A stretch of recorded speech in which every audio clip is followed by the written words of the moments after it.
Quality control and biosafety and tissue engineering are essential pillars for ensuring that biofabricated products are safe, effective, and reproducible, especially considering their direct application in patients.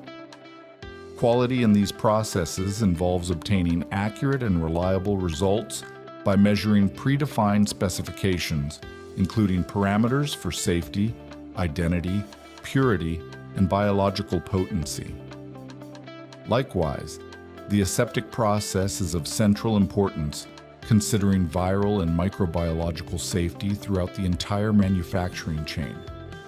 Concepts such as sterilization, disinfection, and asepsis must be integrated into validated protocols that include mandatory sterility tests, endotoxin studies using in vitro techniques such as the LAL assay, mycoplasma detection, preferably by PCR, and assessment of the risk of viral contamination, both endogenous and adventitious.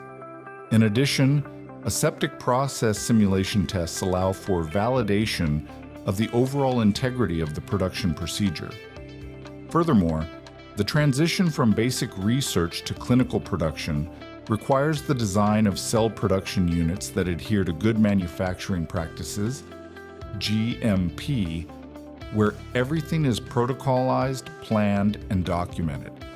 Together, quality control and biosafety not only protect the patient but also ensure the traceability, standardization, and regulatory viability of tissue-engineered products in a highly demanding clinical environment.